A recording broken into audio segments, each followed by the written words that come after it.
Hello, everyone. Welcome to the Enough to Keep Going podcast. This is episode number 301, not 300, but 301 for July 30th, 2023. It's not a scary episode this time. I'm not going to make scary sounds like DB did last week. It wasn't scary. I couldn't tell if you're going for like a Dracula or just like an old-timey, like scary voice. I guess it was probably more old-timey, like trying to amplify it without getting too excited and spiking our decibel levels. But yes, no, it was not a Dracula voice, but yeah. There was a hint. Yes, maybe it's an old-timey radio voice. Yeah. So that other gentleman there is Mr. DBqhams. DB, how you been? How was your weekend? Well,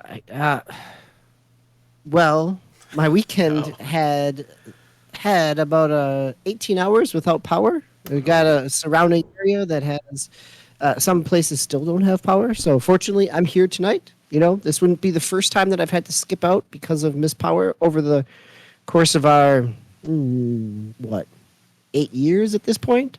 So, but no, I am glad to be here. Glad to have a chance to play some games, and looking forward to talking about them with you. Well, that's good. Yeah, we had some storms rolling a couple days ago, but it wasn't too bad. So, at least for us, it was all north, I believe. But enough of weather podcast. Let's jump into our games, our GX stories, our main GX stories for tonight. I'll start off. I've only once again, it's been like this for the last month or so. I haven't had a ton of time to play stuff, but I did get to play Elder Scrolls Online, like I mentioned last week, on the PC through Xbox or Game Pass. Excuse me.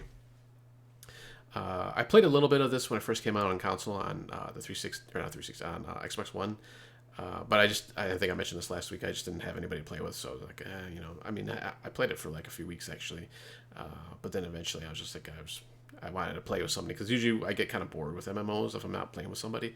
So I was able to play with my friend. I started off. I had to do a new character because there's no cross progression, unfortunately. Even though it gave me my little monkey sidekick that I can run around with. I mean, he doesn't do anything. He's just kind of there for show. But it gave me that, which I had gotten a long time ago. But as far as my characters, it didn't save those, so I had to create a new one, and I had to go through kind of the tutorial first level there. So did that. Got to the first. You can pick, I think, 3, maybe 4 different islands or places you can go to. So I picked that one. I literally just kind of walked around town for a little bit, and then I didn't get a chance to play anymore that night.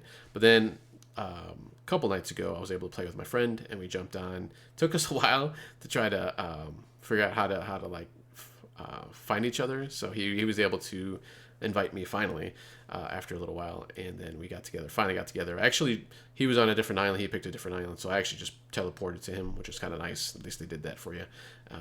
And we were he was already in a mission or in a quest, so he had finished that, and then he came out, and we kind of were able to get together, invite each other just locally to the game. So we went through.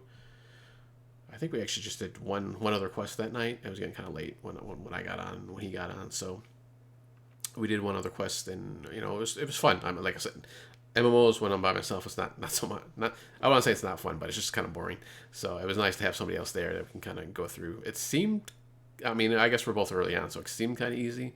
I'm assuming it'll get harder, but we'll see as we play a little bit more. I was. What did I pick? Argonian, which is like the lizard race, and then a necromancer, so I can raise beings. So right now I can only do one little like a little gremlin goblin creature. So and he's pretty much stays there the whole time basically when I'm playing. I don't even when I was playing the other day, I don't think he ever got killed or anything. But like I said, once again, it's probably just because we're early on in the game, so. We haven't done any major quests or raids or anything like that yet. So, So the other thing with the MMOs is there's just so much you can do, and there's all these other different economies that you have in the game and stuff. It's man, I think that was one of the reasons too. It's just I don't have time to kind of learn all this, and then I'm trying to play other games and when I can, because if I have the chance. But it just seems there's a lot involved, and there's other games like this too that we've played. what was the other one? The last one. I think DC Universe Online was the last MMO-ish game we played, or MMO game we played. So this is kind of the same thing. Like there's all these different crafting and the armor, and you can bump up the armor or do all those enchantments and stuff like that. So it's just kind of involved. But he's usually pretty good at getting through and researching stuff. He has a little bit more time than me. He doesn't have a family, so he's got a lot more time, actually, I should say. So he can go through and research that stuff, and kind of he'll guide me through it, because he, like, when we played DC Universe Online, it was like he totally like told me how how I can do everything. So he'll probably do the same thing on this one. But yeah, so I mean, just enjoyed it. I mean, I like Elder Scrolls, obviously, in general. So it was kind of a natural thing to try this one out. So So you played back when it launched on Xbox or somewhere around there? That was the last time it was 2015 or so, 2014, whenever it came out. yeah.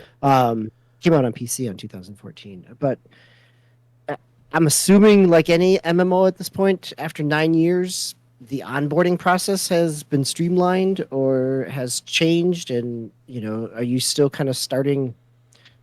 Somehow I remember like starting down in like caves or pits or something. Like has any of that onboarding process or the tutorial aspect of it feel any different for you? I don't remember. I think I remember the cave, like where you do it is like a You cave don't system remember something 8 years from ago? 8 years ago. Yeah, I know. I can't believe it's been out that long. Yeah, I always kind of forget about it.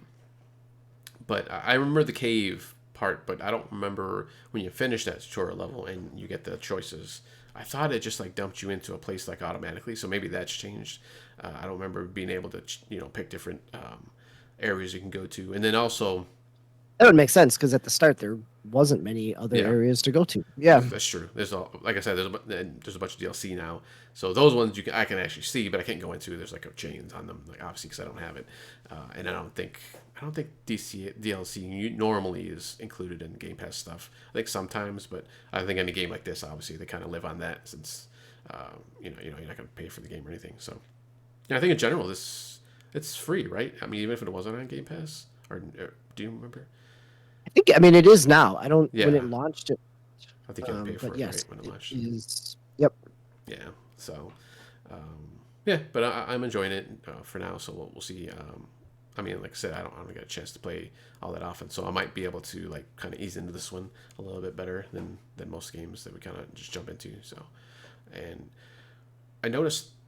I don't know if I mean maybe it's just because obviously it's been around for so long. I didn't notice a lot of people in either town that we're in. Like I mean there was a good amount of people, but it wasn't like DC Universe Online. There's just like people everywhere. Like I mean just running around and fighting stuff and do stuff like that. But and here's like just people in town, and every once in a while on the quest we'd see like one or two people, but it wasn't super like just stuff flying around and doing stuff all the time. So that was kind of nice. So Well, when did you pick up DCU? Did you play it during one of its launches when it came to Switch or when it came to Xbox or yeah, like I played it on PC initially. I think pretty much when it launched, maybe a few months afterwards, and then yeah, again I picked it up on Switch. I think it was free at that point, at least the initial stuff. So, um, I mean I don't know. It's just I thought it'd be a little bit more kind of like that, but it wasn't. So it was just like I said, it was fine. Yeah, sure. fine for me.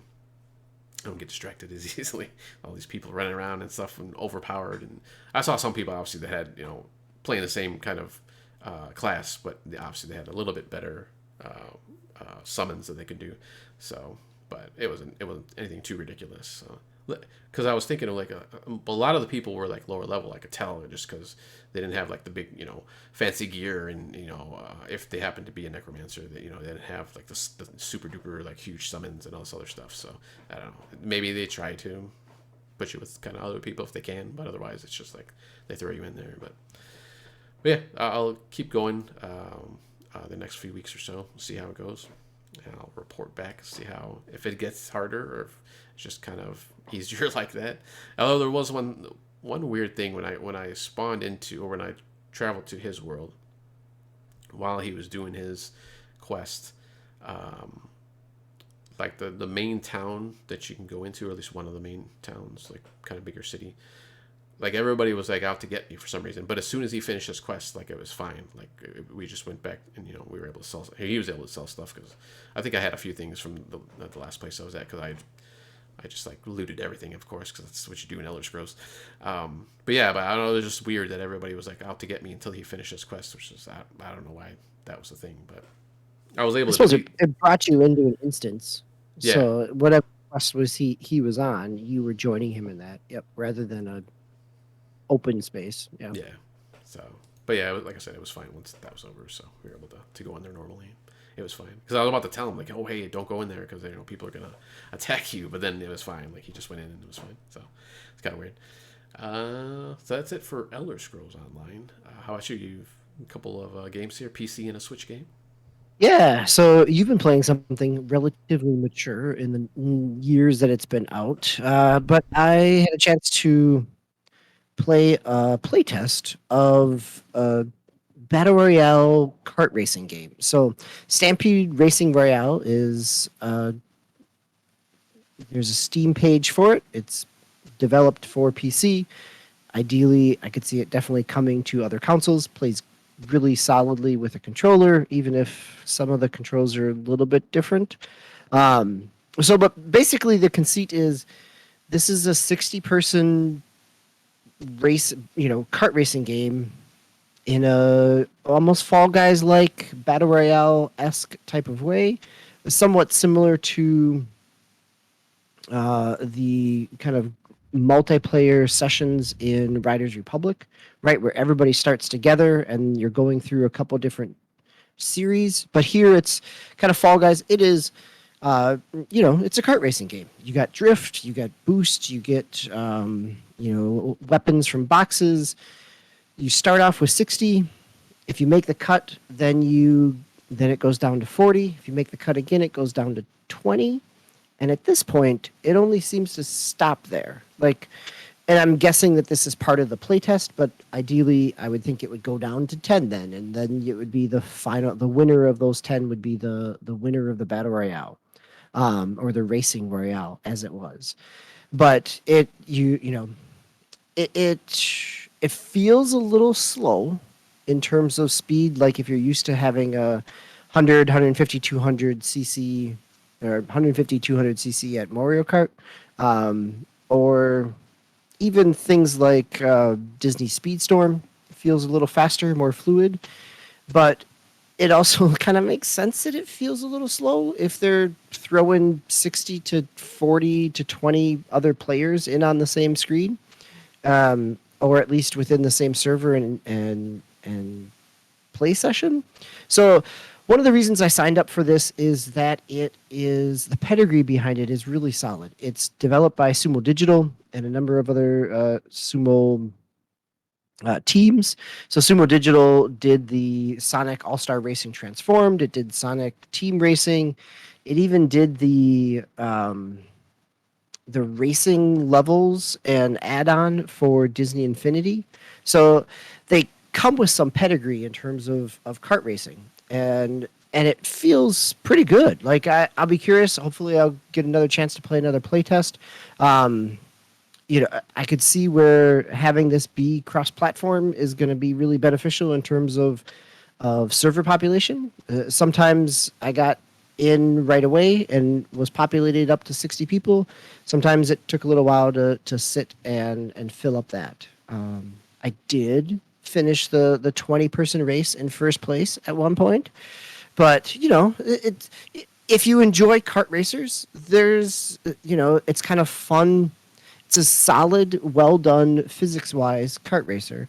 And the idea of throwing you into a progressively shrinking pool of people based on your skill, or in true kart racer fashion, based on a little bit of your luck as well. As I was in 9th place at one point and got hit with something, or maybe just some serious server lag. And like when you in Mario Kart, when you hit a bullet bill and you kind of go flying fast, like everything kept moving really fast, and then I ended up in 20 something place.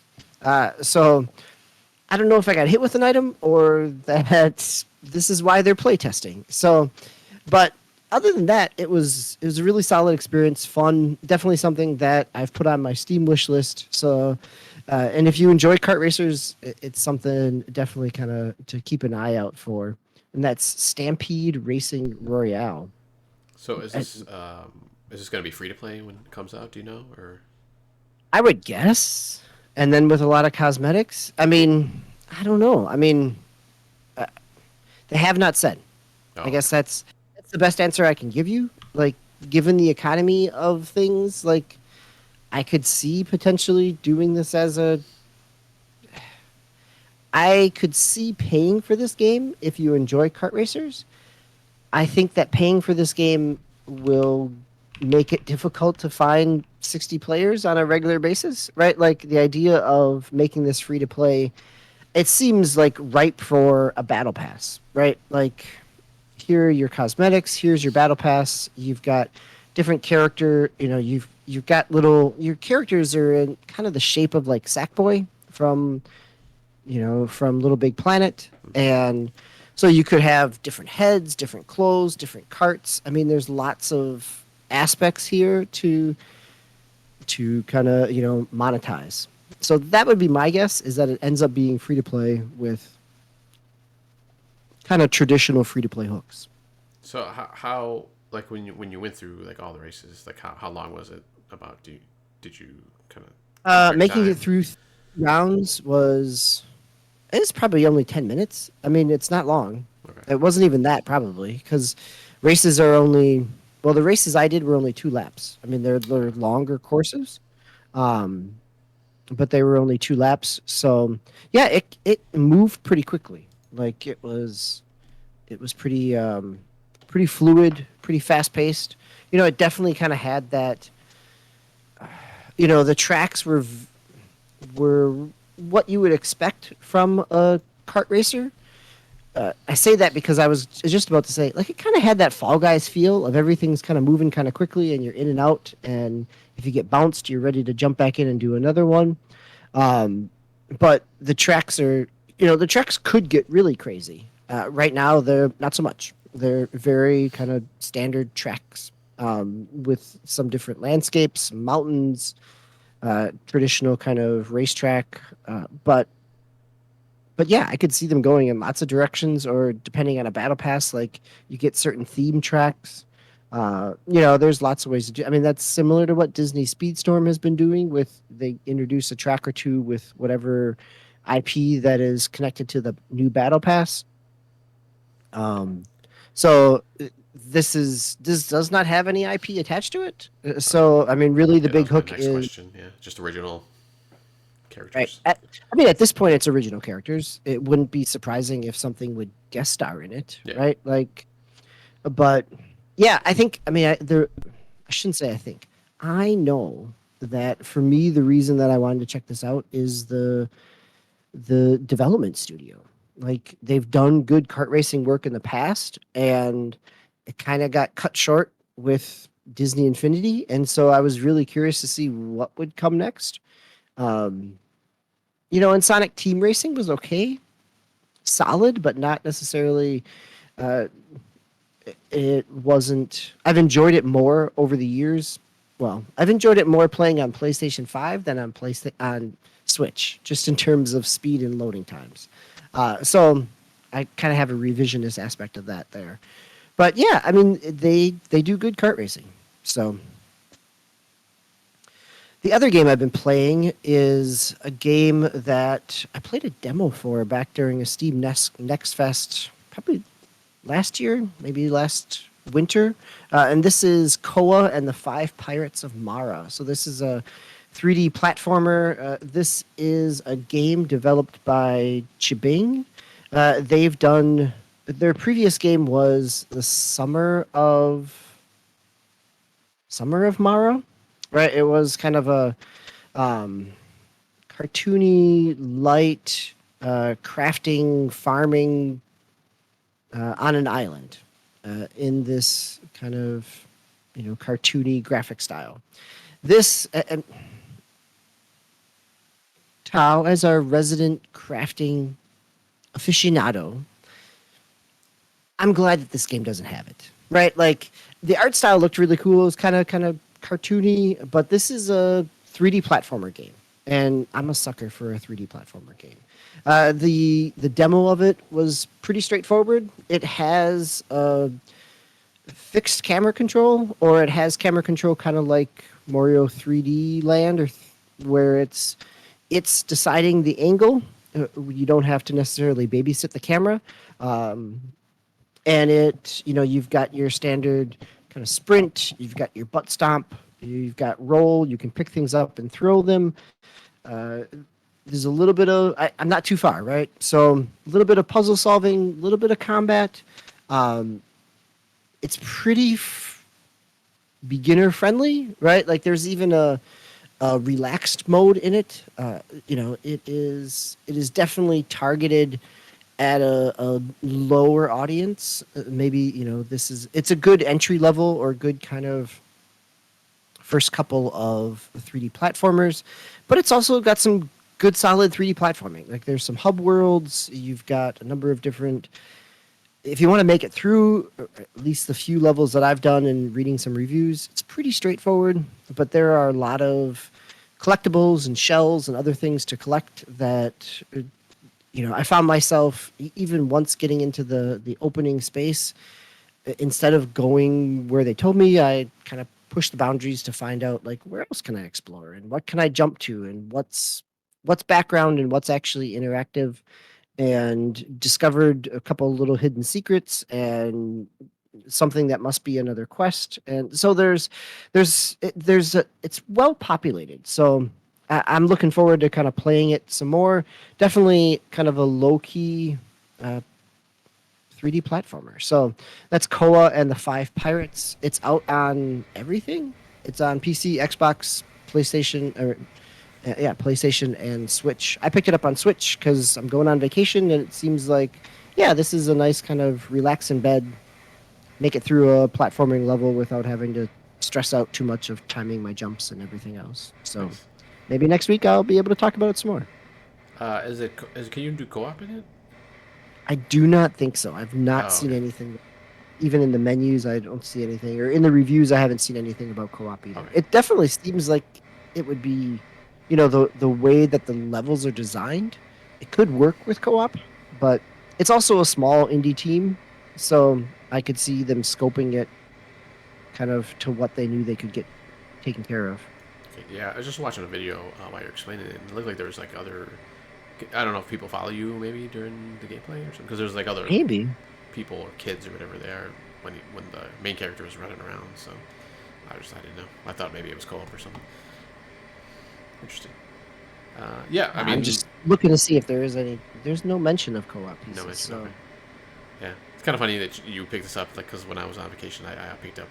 I went back to Odyssey, so platform is something. Yeah, something you could just kind of just veg out to, and not too hard. Well, I think I'm still near the end, so I might be a little bit harder with the Bowser's level, but yeah, I mean, I think it's gaming comfort food, right? Like it's relax. It can be relaxing, but also a little bit of challenge, kind of fun, but a little bit of whimsical lightheartedness that isn't bad to unwind at the end of a vacation day yeah. or in between other things. So looking through the video, at least at the very beginning, there was kind of like an animated. I don't know if that's cutscene or if it's the intro. Is it kind of like that through all the way through, or is it It's just kind of that it's first part? the intro. Is all Yeah. I've seen so far. I mean, again, I'm not very far. It's from the reviews. It's like a 5 to 6 hour game. I'm an hour in or so. So, Okay. but Cool. yeah, I would guess that it is just the intro. Again, because it's a small team, it seems like that's where they put their. There's not a whole lot of. There are static, uh, kind of cutscenes. There are a lot of dialogue, uh, but or at least dialogue boxes. Yeah. So, and in some ways, like if you've played the Summer of Mara, there seems to be a lot of characters there that are the same. It's trading on this shared world. Yeah. I never played it. I looked at some reviews and some gameplay of it just to get a sense of characters and things like that. Cool. Nice. Well, yeah. Hopefully we'll hear back from you when you're back from your vacation. See how it went. Possibly even finish it. It seems like it's a pretty short game. Seems Uh, possible. yeah. All right, let's jump into the news section, and I am up first with Final Fantasy XIV. Finally, after years of speculation and people crying out for it, Final Fantasy XIV Online is coming to the Xbox Series X and S spring of 2024. They didn't give any other exact date or anything, just spring of 24. So spring of next year. Boosting 4K support, of course, on Xbox Series X, faster loading times on both consoles, and there will be an open beta coming soon. And this was announced during the Final Fantasy XIV FanFest 2023 in Las Vegas this past week.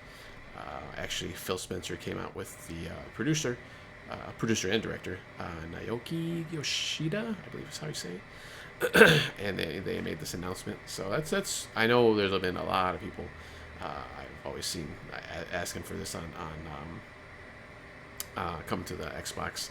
And I think this is the one where it kind of stumbled out of the gate when it first came out, and then they kind of Yep, they did Realm Reborn and Realm Reborn. really launched it, and it's been, going back to your MMO conversation earlier with Elder Scrolls, like it has been around a significant amount of time, but it has only really it continues to gain momentum.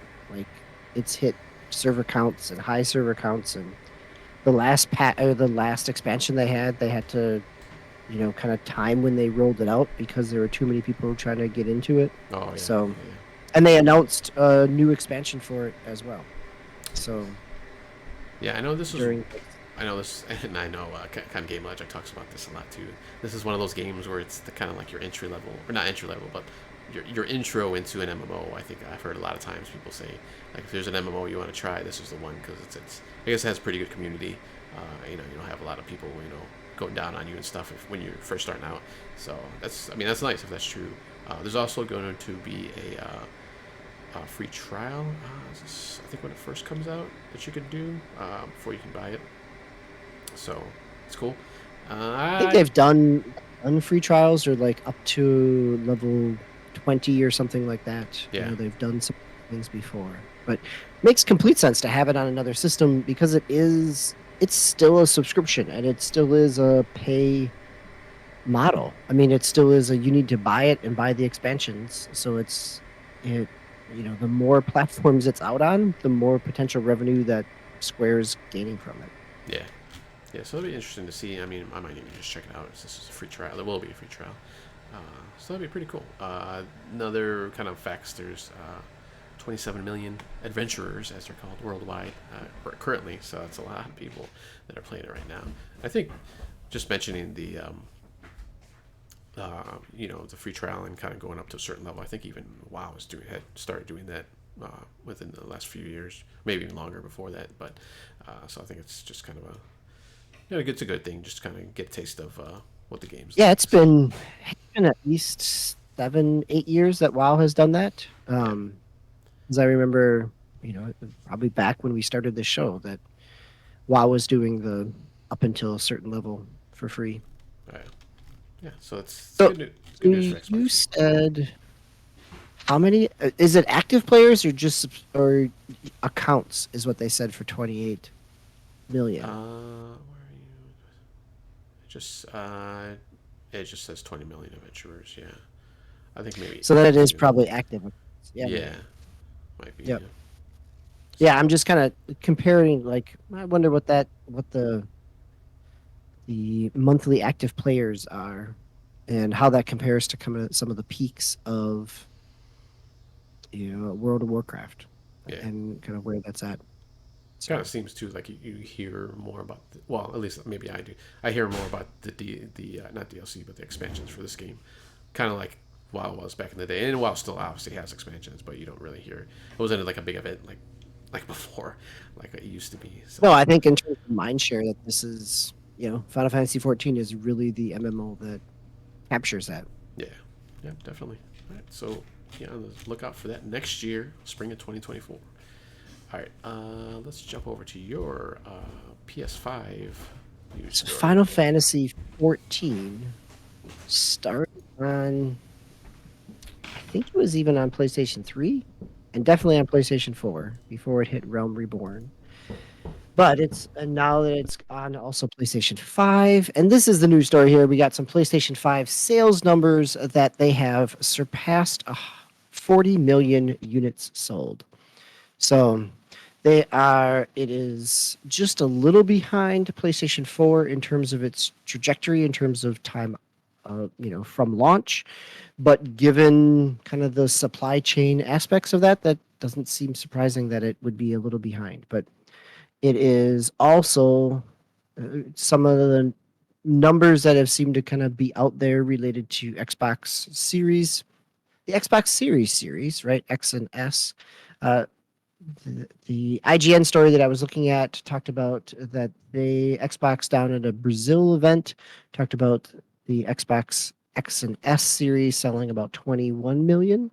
So this is, I guess if we're talking about unit sales and the difference, this still kind of puts us back in line with where things were with 2-1 for PlayStation 4 and Xbox One, which is a really interesting follow up after spending months of PlayStation making the point that Xbox's monopoly over owning Activision will be put them in a poor spot, or that all the back and forth over the competition and market share between Xbox and PlayStation, and it also kind of gives a little bit of weight and understanding behind Jim Ryan's emails that came out during the hearings, right? Of, yeah, we're not really that worried about it. Like, yeah, we don't want it to happen, but we'll be okay, is what Jim Ryan said, which makes sense if they're selling this many units. So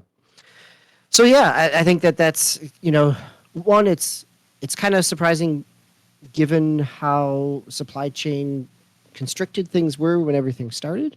Um, but it feels relevant kind of coming off the heels of the Microsoft Activision FTC conversations around the merger there.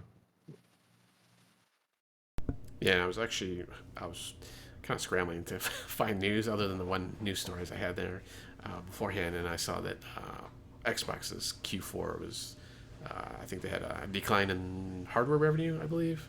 Yeah, yep. Otherwise, it was pretty flat, but yeah, a Yeah. little bit in hardware revenue. So, but we've still never really got like an accurate count on that, right? Or from them themselves. I think there's always speculation on or rumors about No, well, where I they're at. think right, and their argument is it's not about doesn't matter which console you're playing on. If you're playing on, if you're playing PC, Xbox One, or Xbox Series, if you're subscribed to Game Pass, that's we want that monthly revenue.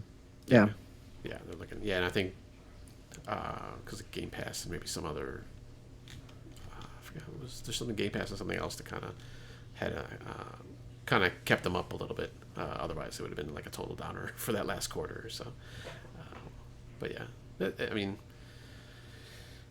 you can't.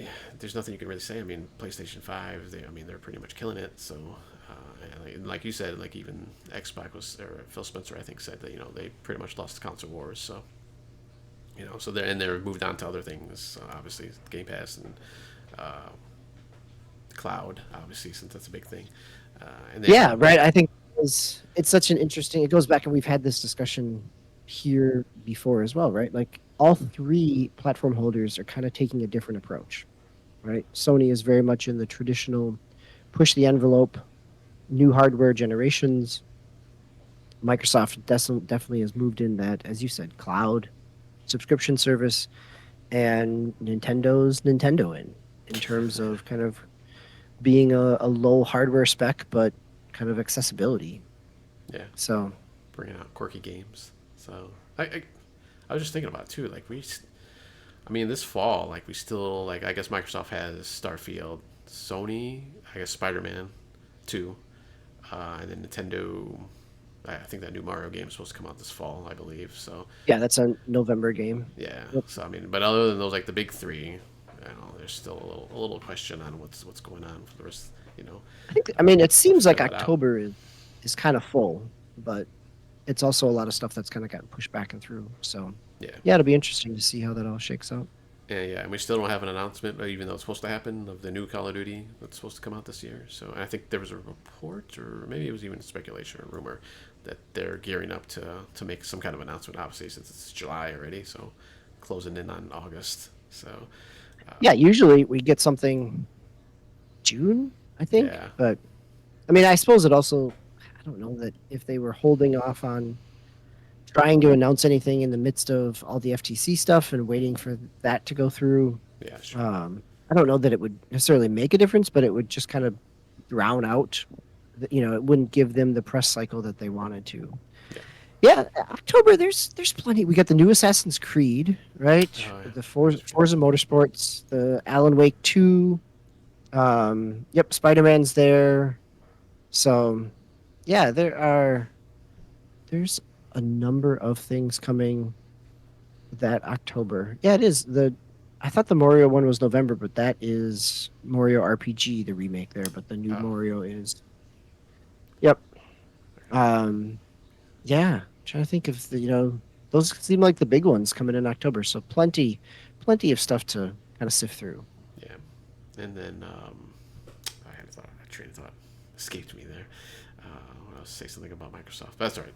All right, let's jump on over to our round robin, and I will go first since I've really also been playing. I was still playing kind of Baseball 9 at the beginning of the week, but then I switched over to, and still playing it off and on throughout the week, but I kind of switched over back to Balloons 6 TD, or TD6 I think it is called.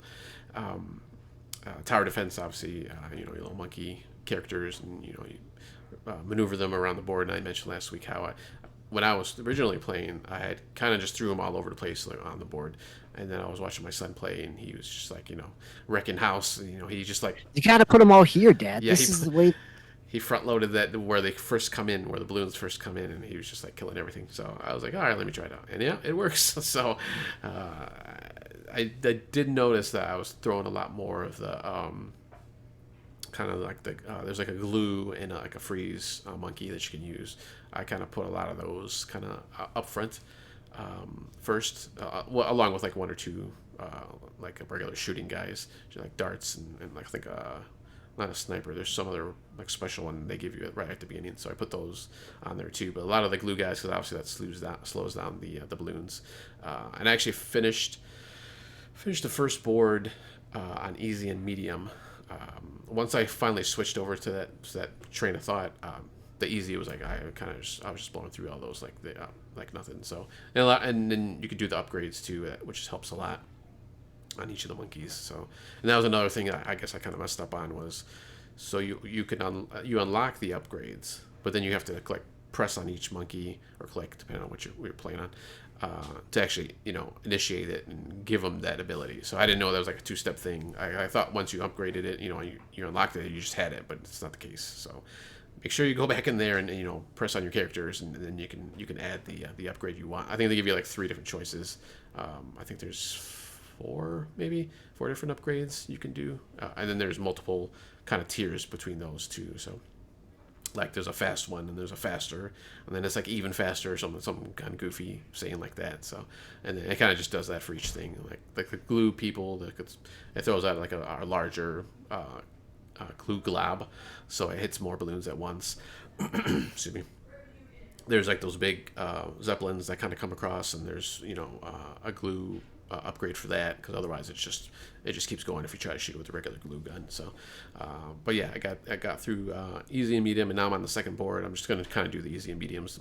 Even my son was like, yeah, I got pretty wrecked when he tried hard, so I was like, all right, I'll just do the easy and mediums for now and see how that goes. So I'm on the second board on easy, and just kind of trying the same thing. And obviously each board it's a different path that the balloons follow, so a little bit tricky, because on this second board there's like a couple of places where there's like a tree log that had like fell over or whatever, so it kind of blocks your view, like sniper views. I was kind of putting pretty much down the straightaways on the first board, so I had a pretty clear shot, and I can shoot from far away. At least with the snipers, I can shoot from far away. You can kind of upgrade some of the other ones too to shoot farther if you want. But in this one, like that piece of wood just totally blocks you, so you kind of have to be strategic about it. So, and it's a round. It's pretty much just like almost a swirl, pretty much, for this second round. So a little bit more that you gotta kind of think about. But having a lot of fun with it. I never would have thought, like, I've seen tower defense games like since I've been playing games, and I was like, I mean, they're okay, but I don't know, for some reason this one I've been getting into, so I'm having a lot of fun. Other than that, that's pretty much all I've been playing this past week. I played a little bit of Fortnite and Rocket League, of course, as usual. I actually got a couple other friends together for trios, so I had a full team at least, no randoms. So we didn't do too bad. At least I think we got one win for sure, and then we got pretty close a few other times, so that's kind of nice. But going through this next season, that's I think until September, I believe, the beginning of September. So, and I think that one's only like a 3 month. It's kind of a shorter one. The last couple have been like four at least. I think 4 months between the two. So, I think going into the holiday break, we kind of hit that other like kind of long streak, but I'm still having fun with it. And you have been playing another Switch game. Yes, I still just chuckling a little bit about all your strategic analysis of a 5-year-old tower defense game. So You like that? yeah, you're into it. That's great. I mean, if I really think about what I've spent clocked the most time playing this week, there is a match 3 DC comics game that came out on mobile. Yeah. It's not great. Oh no! But I tried it. I mean, it's fine, but I've also now gotten to the point where like, oh, I see the grind, right? It's a fine match 3 game. It was one of those where like, oh, I like match 3. I like DC Comics.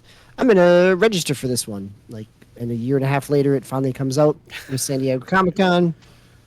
So I cannot give you any crap for talking, spending your time talking about a mobile game, because I have done the same, but it's also it is not worth spending any more time than that on. Yeah. Well, it's funny you mentioned that though, because like this game and Elder Scrolls Online and Project Zomboid before like, a couple weeks ago, it's like I've been kind of attracted to all these older games lately. It's just because there's nothing really that I wouldn't want to play that's newer.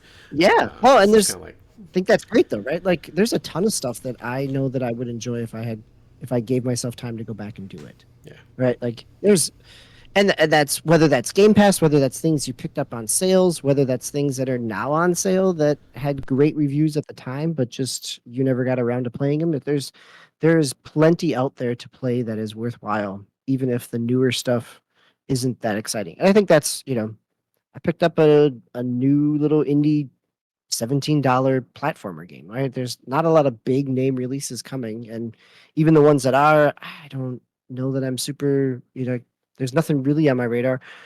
Although I am debating, it is vacation, and I have 4 people in my family, and the Mickey, Disney Illusion, whatever the platformer game has 4 people.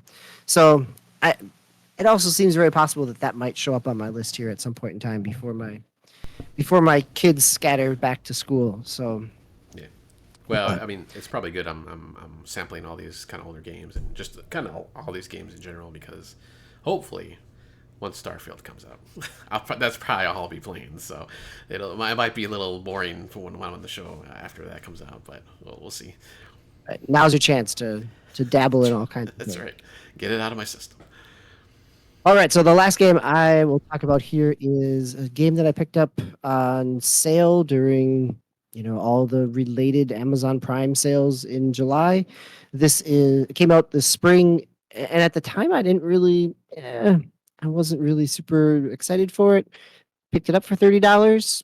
Had a lot of good reviews, So this is Bayonetta Origins, Cereza and the Lost Demon. This is the kind of Bayonetta prequel, which is much more of an adventure game. It is kind of puzzle. There's not a whole, there's a little bit of action, but again, I'm only maybe 10% in.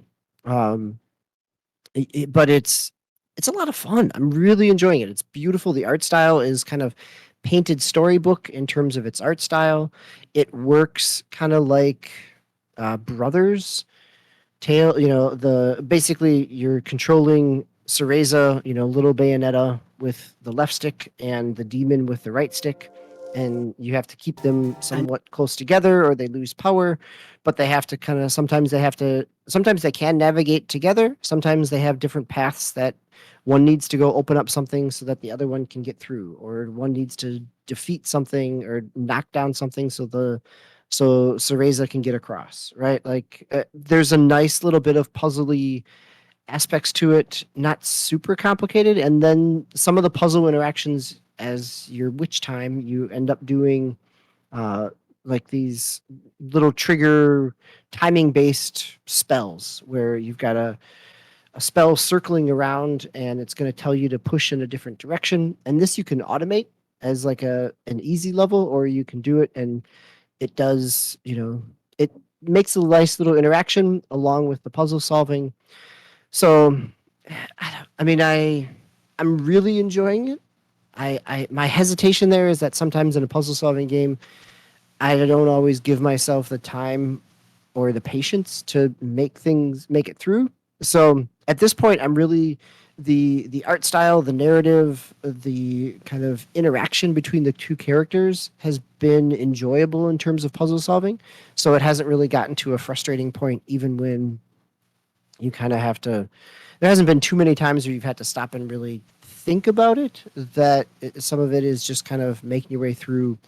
But from reading reviews, your demon ends up getting additional spells and skills, which allow them to do more things, traverse different areas. So, yeah, I did not expect me picking up this one, and I'm kind of pleasantly surprised by it. So again, kind of maybe it's the heat of the summer, looking for something kind of light, kind of nothing super heavy or serious, and so having the storybook aspect and visuals here with Bayonetta Origins and kind of the cartoony, Dora the Explorer aspect of Koa definitely kind of fits that. Yeah, I'm on a I'm relaxing here in my summer vacation, so don't make me think too hard.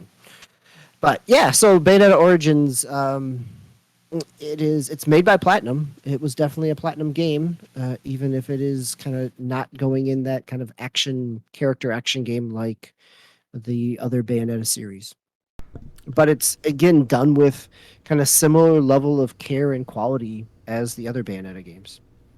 So, would you kind of compare these or this game to, and not like a direct comparison, but kind of like those Lara Croft, kind of those smaller games that they released, kind of isometric games that they had for Lara Croft? Yeah, a little bit, right? Like as Tao was talking about Lara Croft last week, um, Nintendo Force, the magazine that it came out, has been published since Nintendo Power went down. In their review of it, they they hit a nice little comparison. Like if Bayonetta 3 is Mario Odyssey, then Bayonetta Origins is Captain Toad Treasure Tracker, right? Like it's smaller levels, more confined. It's not in that same type of puzzle box like Captain Toad, but it is definitely the scope of the game is smaller, and it is more about kind of making your way through some tricky puzzles than it is anything and which is similar to the Lara Croft ones, right? They're not big expansions; they're kind of smaller, screen-based ones. Yeah. So yes, it is. It's definitely smaller in scope. Definitely focused in on the puzzle aspect of things. Nice.